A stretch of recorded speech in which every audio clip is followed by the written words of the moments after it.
At this time of the year, when we are working towards our 2024 New Year's resolutions, I would like to suggest that you make this one a resolution too as a teacher.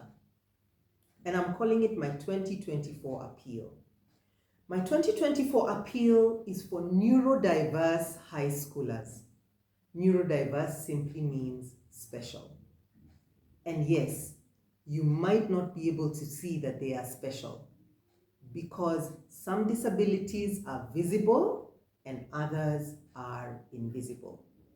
So before you today, I have a binomial cube that simply has two colors, the red and the blue. And I also have a trinomial cube that has three colors. Now the binomial cube, I'm going to use it to illustrate a typical child who has no learning challenges. The trinomial cube I'm going to use to illustrate the neurodiverse child who is colorful and different. And remember, the reason why you are not able to see their disability could be the fact that their brain processes information differently from the typical child. That does not make them worse in any way. They are just different in the way their brain processes information from the typical child. Now, some of these neurodiverse challenges that they may have different terminologies. ADD is one, attention deficit disorder. A student might have ADHD. It's also not visible, attention deficit hyperactive disorder. So the child might not only be struggling with concentration in your class, but they might also be very hyperactive, always fidgeting with stuff, wanting to move things around. And boy, sometimes we as teachers, sometimes these students get on our nerves, right? A child might have dyslexia. They're struggling with reading, or dyscalculia, struggling with mathematics. Or they might even be struggling with their handwriting, dysgraphia. And there are other disabilities that are not visible.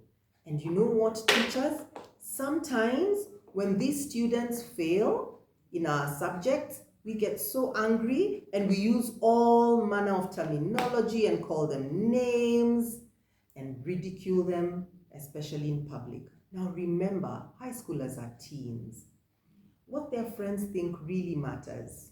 So when you shame them in front of their friends, and especially for neurodiverse students, what it does is further cement all the self-doubt that they have had. They've been struggling with this condition all through their primary years, and now they're reliving it all over again in their high school years, and they start doubting themselves. Now think about it. For those of us who are coaches in sports, when you take your team out for a football match, if your team already feels that we are failures and we are not strong enough to be able to compete with the opposing team, they most likely will lose. That's exactly how it works in class. This neurodiverse student who you have already ridiculed and called all manner of names already struggles with self-esteem. So when you as a teacher ridicule them, what you're simply doing is affirming their self-doubt. Somebody else believes that I'm a failure. The teacher also believes I'm a failure. My parents believe I'm a failure, therefore I must be a failure. I'm good for nothing. Now such a student, you can be sure, will either end up in some sort of vice, alcohol, drugs, whatever it is, God forbid, suicide, or they'll just be problematic in your class because, hey, after all, they agree with you. They are failures. I want to suggest something different in my 2024 Apppeal. I want to suggest that we as teachers abandon our archaic methods of teaching and we embrace the 21st century methods of teaching. Because if a child is neurodiverse in their making, you will not be able to change that. But you as a teacher can change. For starters, try encouraging that child. And some of us might wonder, hey, but they've already underperformed. What am I encouraging? If somebody's already gotten a 40%, for heaven's sake, what exactly am I saying to them? Well, try this. "Hey Peter, it looks like you got 40%. That's not a good grade, is it? Is there anything we can do to work together with you to help you move your 40% to a 45% in your next exam? Is there a topic you didn't understand? How can we help you? Do you have a friend who can help you walk through that topic?" Yes, I know. It's not the traditional 844 way of teaching. I know, because we have gone through that as 844 students ourselves. But it's a cake, teachers. Why can't we move on to the 21st century methods of teaching that seem to produce better grades? You see, the human spirit longs for hope, including that teen. Yes, I know they put up a front, roll their eyes because they want to look like they have everything together, but sometimes it's just a front that they're putting up to protect their hearts that are bleeding and are hurting. Every human being longs to hear the words, "Well done, good job, why don't you try that again?" And after all, teachers, isn't that what life is like? Let's teach them what it really is like in the adult world. We don't always win at everything that we do. Sometimes we fail. Let's teach these children that, you know what? When you fail, get up, dust yourself, try again.